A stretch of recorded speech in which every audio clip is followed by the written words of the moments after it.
Well, good morning. How you doing today? Oh, man, I'm ready for an exciting day. And today, we are continuing our series called The Key to Everything. If we've never met before, my name is TJ, pastor at the Shore Church, and I believe that today could be the greatest day of your life if you will make it the best day of your life spiritually. I believe that 2016 will be the best year of your life if you make it the best year of your life spiritually. And that's what this series has been about. And that's what we've tried to do as a church to help you accomplish a couple things. The first of which, we want people reading their Bible, because if you're going to grow spiritually, you got to be in God's Word, right? So we've got a YouVersion plan picked out, the one-year Bible. I'm reading it. I'd love it if you read right along with me. You can go to Bible.com, pick that up, or you can get it on your Bible app. Search through the plans. It's called The Bible in 1 Year, and it's really easy to find. I'll be reading it with you as well. Another thing we're doing is 21 days of prayer, and that starts today. I got 3 people praying with me. Thanks, guys. I appreciate it. Yeah. All right. 21 days of prayer starts today. All right. Okay. Now, if you want more resources about the 21 days of prayer, you can go on our website, theshorechurch.com, take a look at that. And over the next 21 days, we're going to take time to set out each morning just to kind of pray over the next year for yourself, for your church, for your family, things like that. If you're participating, we've got these bracelets for you in the back at our information center that just say pray first on them. And the reason why they say pray first is because we believe that prayer should be a first response and not a last resort. So we always want to pray first in every situation. So you can grab one of these on your way out of here, and it just kind of lets me know, hey, you're praying with me if you're wearing that. So the next 21 days, we're doing that. In addition to that, I'm doing a fast for 21 days, and I invite you guys to participate as well, because I believe that all of us can fast something. And you may be going, well, TJ, I don't even know what a fast is. A fast is when you modify your life in some respect. Sometimes it's eating, sometimes it's social media, our television habits, or whatever. We fast things for certain seasons. And the reason why we do that is so that we can let go of something in this world that's been kind of taking up too much of a part of our life and embrace the spiritual side. And so over the next 21 days, I'm going to be doing a Daniel fast. If you want more information about that, again, on the website, you can check it out. And you can follow along with the blog on our website that'll give you something every morning to read. Maybe if you're doing the Daniel fast, it'll give you a recipe to try out, something that you can eat and participate in there. And at the end of those 21 days, my favorite Sunday of the year, I forgot to mention this in first service, is our Vision Sunday. And so that's going to be January 31st, and I'm really, really excited about it because we get to celebrate what God did in 2015, but look forward to 2016 and really embrace all that He has for us. So that's happening at the end of the month. So here we are in this series, The Key to Everything. Who knows what the key to everything is? Teachability. You were here last week, weren't you? And if you didn't remember, I'll give it to you, okay? The key to everything, according to the book by Matt Keller, which we're basing this series on, is teachability. If we're willing to learn, we're able to grow. But if we're unwilling to learn, are we able to grow? No, we're not there. And so there's a couple chapters in the book. We talked about some of the roadblocks to teachability last week. This week, I'm going to take on an entire chapter that he wrote, and the entire chapter is about failure. Aren't you excited? Aren't you excited for some failure talk this morning? I promise you, today will be encouraging. But here's the thing about failure. We've all failed before, right? Raise your hand. Yeah? Who's going to fail in the future? Probably me. So it's inevitable, right? We've all messed up at some time, but the key to failure is not letting it keep you where you are, but growing from it. When I lived in Northern California, the economy tanked. Anybody else experience that too? All right? And I got laid off from my ministry job because there was no money. And so I sold everything I owned. I bought a trailer, or bought an expedition, had a trailer, loaded everything else that I had, my kids, family, everything, and we started on this 18-day road trip across the nation with everything we owned in the back, kind of like the Beverly Hillbillies. You know what I'm saying? Just like packed up and moved, right? And so I got on meandering, and I got to Sarasota. This is my hometown, and I moved in with my in-laws, and I lived there for 18 months. And at that time in my life, on the outside looking in and on the inside kind of looking out, I felt like a failure. You ever been there before? Yeah, thank God I have good family to help take care of us. My father-in-law let us live with him, with my mother-in-law right here. And Tracy is now a pastor with us. I'm paying him back, right? He said, thank you so much for letting me have a place to sleep for like a year and a half. Thank you. And so he came in here to help us and help us launch this church. And I'm so excited about what God has done. But in that time in my life, my goodness, I felt like a failure. Have you ever been there? Yes.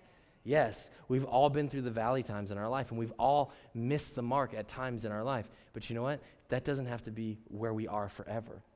In the book of Luke chapter 22, we read about a guy named Peter. And Peter is one of the disciples of Jesus, but he didn't start out that way. Peter started out as a fisherman. He fished for a living, which I'm totally cool with that, right? He fished for a living, but Jesus had something else in mind for him. So Jesus meets him on the shoreline one day, and he talks to him, and he says, hey, instead of being a fisherman, I'm going to make you a fisher of men, and I'm going to have you become my disciple so that we can reach more people. And over the next 3 years, Peter had some incredible experiences, walking with Jesus day after day, seeing the miracles. Peter was the only disciple to walk on water with Jesus. I mean, he had some really high points in his life, but we're not going to go to Peter's high points today. We're actually going to go to one of his low points. And this is how I know the Bible is accurate, because if I were in that early time frame and my failures were being written out in the Bible, I think I would erase a couple of lines. You know what I'm saying? But in the Bible, all of the flaws are there. All the failures are there. And so we know that it's the whole picture of what went on. And this is Peter's life at this time. In Luke chapter 22, we read this. So they arrested him and led him to the high priest's home. And Peter followed at a distance. So they arrested Jesus, and Peter, who was with Jesus every day for 3 years, is now distancing himself. Failures on the horizon. The guards lit a fire in the middle of a courtyard and sat around it, and Peter joined them there. A servant girl noticed him in the firelight and began staring at him. Finally, she said, this man was one of Jesus' followers.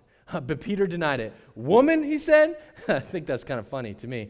Woman, I don't even know him. After a while, someone else looked at him and said, you must be one of them. No, man, I'm not, Peter retorted. So he's denying. And then it goes on. About an hour later, someone else insisted, this must be one of them because he is a Galilean too. But Peter said, and then look at this, but Peter said, man, I don't know what you're talking about. There's some translations that even say Peter cursed as he denied Christ that third time. And so Peter is so adamant that he doesn't know Jesus that he's dropping F-bombs in the middle of all of it. Isn't that shocking? You guys don't act shocked at all, okay. You're like, what, that's like a normal Tuesday. No, I'm just playing, okay. But he is. He's swearing. He's going, not me. I don't bleeping know the guy, right? That's what he's doing. He's just yelling this. And immediately, while he was still speaking, the rooster crowed. And we're going, wait, what's with the rooster in the middle of the story, guys? Well, you need a little backstory on this, right? And so earlier on, before Jesus was arrested, before he was put on that false trial, crucified, all that, before that, Jesus says, there's going to be a time where you're going to deny me, Peter. And Peter goes, no, not me. He pulls a Rick Astley, right? Never gonna give you up, never gonna let you go. That's what he did. He goes, Peter goes, no, Jesus, I am never gonna give you up. I'm never gonna let you go. I'm always going to be there for you. And Jesus goes, no, you won't. In fact, by the time this night ends, you will deny 3 times that you even know me. And at that time, the rooster's gonna crow. And so in this moment, the third time he's swearing out loud that he does not know Jesus, the rooster crows. And look at this. I love this next part.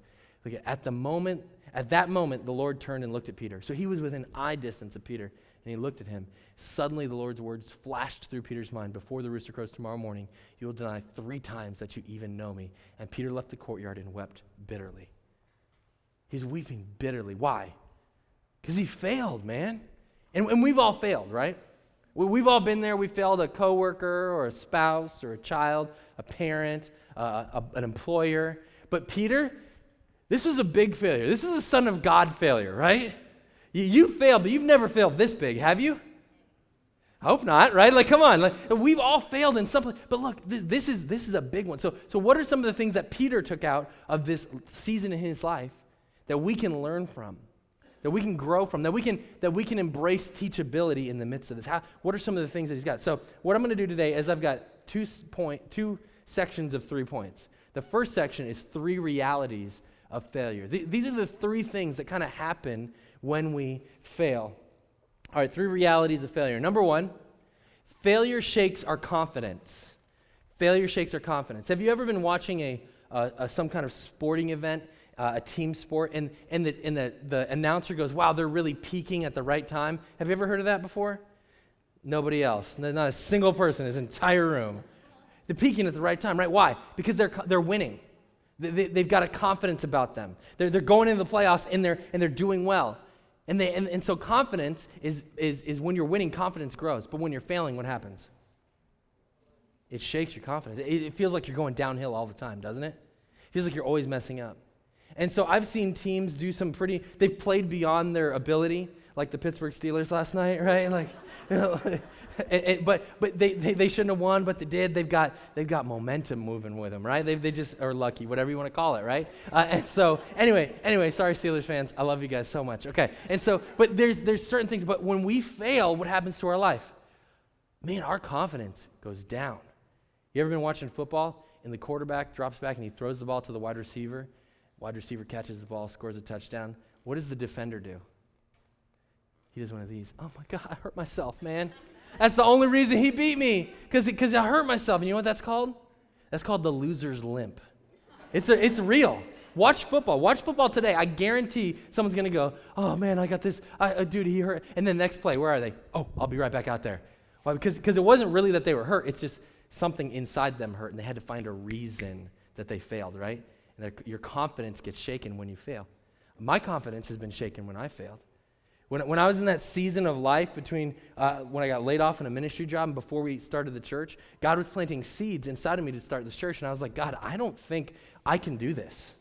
I don't think I have the ability, because I doubted whether or not I could speak out loud to people. Like why would anybody want to listen to me? I'm just working a normal, everyday job. Why would that happen? You know what I did, though?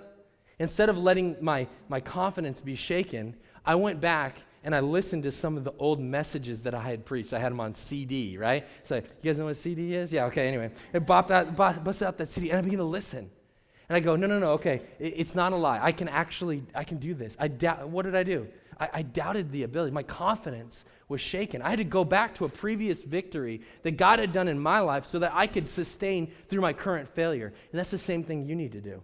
Every time we get to a place, it's like, oh my gosh, I don't know if I can do this. I've messed up. I'll always be this way. Don't believe the lie. Go back to a time in your life where God has sustained you, where God has carried you through, and let that carry you through. Because all of us are going to have mountains, and all of us are going to have valleys. And it's the memory of the mountain that carries us through the valley. That's what we need to do. Number 2, failure reveals our true selves. Failure reveals our true selves. The person on the mountaintop and the person on the valley look a lot different, don't they? But we're not as good as our best day, but we're certainly not as bad as our worst day. We're usually somewhere in between.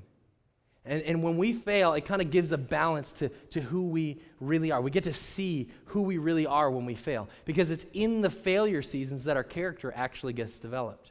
It's when we're going through the valleys that we actually begin to grow. I've got an illustration for you. Let's pull up that first picture. Who knows who this guy is? Nobody else but me. Okay. Who is it? LeBron James. Or some people call him King James, right? Because he's the best basketball player in the league until Steph Curry came along, and now we know that he's really the best basketball player in the league. Okay, anyway, but look at him. He's in Miami winning championships. Does that face say swag or what? You know what I'm saying? He's just like, yeah, he's on the mountaintop, right? But then what did he do? He left Miami and he moved to Ohio.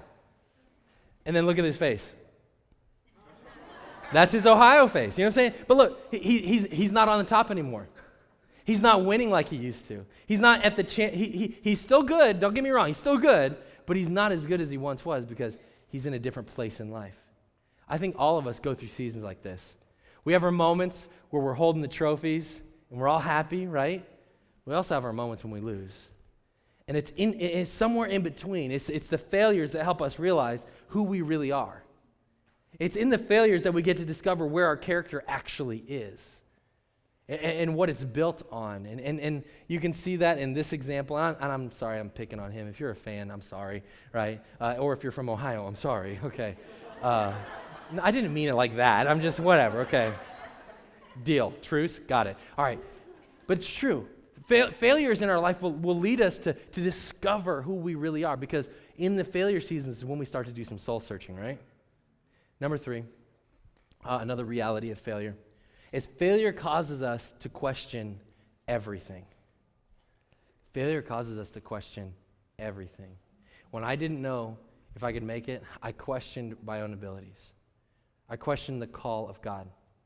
I questioned whether or not I was doing the right thing. I'm sure you've been there too. You question your relationship with that person. You question whether or not God really spoke to you. You question whether or not God is even on your side. Because when you're failing, doesn't it feel like everyone's against you? Doesn't it feel like no one wants to be around you? That's the struggle, isn't it? We start to question, we question. But at the end of the day, we need to decide that we're not going to just question everything, but we're going to work through this. And that the valley seasons of our life are just there so that we can grow, so we can learn something. So the next question is, well, how do you learn from failure? Because failure, if you let it, is a very good thing in your life. It brings balance to who you are. If you are successful, you're never going to grow as a person. I know you want to try it, but you can be successful all you want, but eventually we'll fail. And it's in that season that we're really going to grow. So how do we get the most out of our failure? That's the question. How do we get the most? How do we take the failure seasons of our life and really put them into practice? How do we really know what to do with them? Well, the first thing I want to talk to you about is turning the spotlight on ourselves. If you want to get the most out of your failure, we can't blame the person beside us, but instead turn the spotlight on us. When you're in kindergarten and the teacher catches you doing something wrong, what do? He hit me first, right? You automatically blame someone else. It's not my fault. I wasn't copied on the email, I promise. You never mentioned that in the meeting. Or you always said this, or it's really your ex-spouse's fault, right? It's really the kid's fault, it's really the parent's fault, really the boss's fault. It's someone else's fault. But when we do that, we begin to shift blame from us, we put it on someone else. And when we take blame from us, put it on someone else, we'll never learn a lesson. Because we can't learn a lesson when someone else fails. We can only learn a lesson when we fail. And it's really easy to pass the buck, isn't it? It's really easy to stop growing by shifting the blame. But the more times you shift blame to someone else, the less you're going to grow as a person. And I don't doubt that the other party involved in the failure was wrong. And I don't doubt that the economy tanked or you had a bad business deal or I don't doubt that any one of those things happened. In fact, there probably did happen. But we still can grow through it if we take our share of it and say, you know what, I was involved, I'm going to grow and I'm going to learn. Because you can't learn from failures that you put on someone else. We have to take a piece of it. We have to take a piece of it. So don't turn the spotlight onto someone else. Take that spotlight and put it back on you and begin to grow and begin to learn and begin to experience all the things that God has for you. Because we are robbing ourselves of potential when we take the blame and we shift it to everyone else. There's potential in us. Number 2, we must refuse to rush past it. We must refuse to rush past it. So the kindergartner gets caught by the teacher. You say, well, he hit me first. And the teacher goes, no, I saw you hit him first. What's the next reaction? All right, I don't want to talk about it anymore, right? Or you just start crying and blubbering and you can't have a conversation. That's one of my daughter's tactics, right? Like, hey, I saw you do it. Ah! It's just like it's all over. I can't have a conversation. Why? She just wants it to be over with. Just wants it to be done. And I think we do the same thing. I failed, don't want to talk about it anymore. I messed up, I can't, no, let's just move, let's forgive and forget, like right now. Forgive and forget.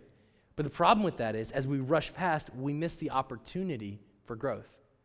Because life's lessons are on sale when we go through failures. When you're going through successful times, you have to pay full price. But when you start failing, you start going through those valleys, all of a sudden, you can shop like a millionaire because you're like, I'll take a little of this, little of this, little of this. Why? Because the lessons are free for the picking. You ever notice how growth in a forest happens in the valleys and not on the mountaintops? Because there's not enough water up there. There's not enough soil. There's not enough air. There's a tree line, right? They can't grow up there. The only way they grow is in the valleys. Same is true in your life. You don't grow on the mountaintop. It's a whole heck of a lot of fun, and the view is better. But your real growth comes when you go through the valleys. When we go through hardships, when we go through failure seasons, that's when God really begins to grow us. And as we do that, we really discover and reach the potential He has for us. So it's important that we don't just rush through it. We have to embrace the awkwardness of it all, don't we? We have to embrace the pain. We have to, because if failure is inevitable and we rush through it, we're never going to learn our lessons. But if we slow down and we give that pain a purpose, all of a sudden we're growing. Because every failure, every painful experience will be unpleasant, but it does not have to be unfruitful in your life. Just because failure is unpleasant doesn't mean it has to be unfruitful. The choice is yours. You can rush past it and skip the lessons that God's trying to give you, or you can slow down, embrace the pain, and embrace the awkwardness, and really begin to grow. And as God grows you, you're going to learn some lessons, and I guarantee you, you probably won't walk through that same valley again. But when we don't learn the lessons, we rush past it, I think we're going to find ourselves right back in that same spot, dealing with the same pain and the same struggle. Slow down, learn the lesson, and grow. Grow. Don't rush past it. And then number 3, we must refuse to let failure define us.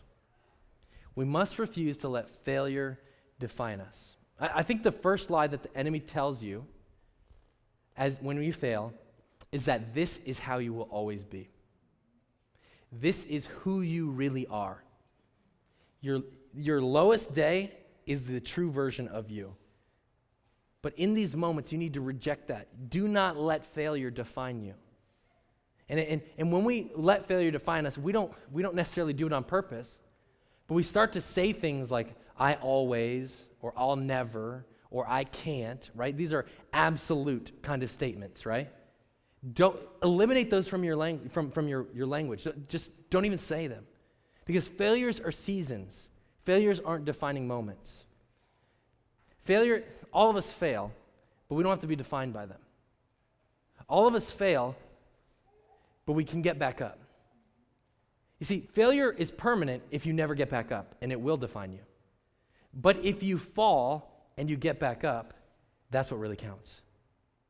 So it doesn't matter how many times you fail. What really matters is how many times you get back up again. Because your definition of who you are is not based on the fact of that you failed, but that you got back up again and again and again and again.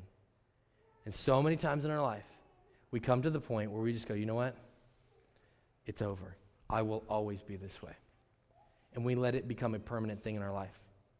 I wonder how many times in our lives we've done that. That's what Peter tried to do. Check it out, John chapter 21. This is kind of the wrap-up of Peter's story. Simon Peter said, I'm going fishing. What did that mean? Before Jesus came into his life, what was he? He's a fisherman. So now that he's gone from being a fisherman to a disciple to failing, what's he going back to? Fishing. He's going back to his old life. You guys get that? He's going back to his old life. And all the other disciples, they go, well, we'll come too, they all said. So they went out in the boat, but they caught nothing all night. See, Peter had this moment in his life where he grew, and he did well, and he kind of climbed the mountain, and then he slipped back down because of failure, and he found himself in the valley again. And he says, you know what? I knew I was never really meant to be a disciple. I'll just go back to what I always did. And I wonder how many times in your life you've done that. I tried really hard to get close to God, but then I messed up, so you know what? I'll just stay down here. I tried really hard to be a better person, to do what God has called me to, but I keep messing up, so you know what? I'll just stay down here. I've worked so hard on my marriage, but it always ends up in this place, so you know what? I'm just going to let it go. And the same with your parents, the same with the business owners, the same with the employers and the employees, and we take step after step, and when we fall and we fail, there's a temptation to go, you know what? I'm just going to go back to the way it was and forget it. There's a temptation to do that. That's what Peter tried to do. But then check out this next line. At dawn, Jesus was standing on the beach, but the disciples couldn't see who he was. Peter went back to his old life, and where was Jesus? Right behind him. Saying, no, I never meant for you to live that life. He chased him down and said, I'm going to call you back into the life that I always had for you. And in verse 15, we pick it up, and it says this. After breakfast, Jesus asked Simon Peter, Simon, son of John, do you love me more than these? Notice what Jesus calls Peter. He doesn't call him Peter. He calls him what? Simon, son of John. Why? Well, Peter's real name is Simon, But when he became a disciple, Jesus says, you know what, I'm going to call you Peter, which means rock, and on you I'm going to build this church. I'm going to have you lead. I'm going to have you grow. I'm redefining who you are. But Peter failed, and he went back to his old life. So Jesus is saying to Peter, Simon, guy stuck in your old life. Peter chose his old life, so Jesus is calling him back again out of his old life. Simon, son of John, do you love me more than these? Now, it's hard to kind of take the text and really assume what Jesus is talking about, but I can only imagine that they're on the beach, and he says, do you love me more than these? And he's pointing at the boats and the miracle catch of fish that just happened, and all these things. Do you love me more than this old life that you once had? Do you love me more than all of that? And look at Peter's response. Yes, Lord, Peter replied. You know I love you. Then feed my lambs, Jesus told him. You see, at one time, Peter was a fisherman. He grew into this incredible disciple, but then he failed. He went back to his old life. But Jesus was not content with him staying there. And Jesus made his way down to that beach, and he called him once again. Simon, you're living like a fisherman. Do you want to live this life again? And he goes, no, I want to live the life that you've called me to. And Jesus looks at Peter and he reinstates this calling. He says, then feed my sheep. Feed my sheep. What does that mean? Take care of my because Jesus is always referred to as a shepherd, right? He goes, lead with me. He's bringing him back to his calling. And I'm sure Peter had doubts in his mind about whether he was still good enough or he had the ability or he could do it. He probably had all these doubts, but just because he had doubts didn't mean that he couldn't believe Jesus. And he took the time and he followed Jesus. And Peter's story goes uphill from here. It is awesome. He begins to lead the church. He begins to see miracles happening. And he's not like he's without his failures even in his future. But it's this moment that he realizes, I may fall, but dang it, I can get back up again. And I think Jesus looks at you and he says the same thing. He says, even though you failed, doesn't mean you have to stay there. Doesn't mean you can't get back up again. I want to help you get back up. And he's putting a new calling on you or restoring an old calling on you. And he's calling you back to try again, to get back up. Don't let failure define you. Don't let it be permanent. That's the position we all find ourselves in this morning because the temptation is always there to let failure be permanent. This morning, many of us feel like that, and we feel like we can't even get close to Jesus because of all the things in our life that we failed at, and we failed, and we failed. Let me tell you now, those things don't matter. What matters is you connecting with him, and you taking a step of faith and saying, you know, Jesus, I'm giving you my life. I want a new life, a failure-free life, God. If that's you this morning, I want to pray a prayer with you. Maybe you close your eyes, bow your heads, no one moving around at this time. Because at this moment, we can take a step, just like Peter did, to say, Jesus, I want to follow you. I want a new life in you. And for many of us, this may be the first time we've ever prayed that prayer. For many more, we've prayed that prayer in the past, but we've kind of failed and wandered away and wondering if this failure is a permanent part of our life. Today, we're going to pray and we're going to ask God to give us something new in him. And when we do that for the first time, it's called salvation. He takes our old life and gives us something new. He takes away the failure, takes away the sin, and he gives us something new, a new life in him. So right now, if you don't mind, maybe right where you are, you can pray it quietly, maybe just in your heart. We're going to pray a prayer, and I'm going to help you with the words, and it goes like this. Jesus, thank you for your gift of new life for me. And this morning, I pray that new life would come into me, and you would forgive me of my old life, of my failures and my shortcomings. And I pray that joy and peace would be in this new life, that growth would be in this new life, that I'd reach the potential that you have for me. Thank you, Father. In your name we pray. And everybody says, amen.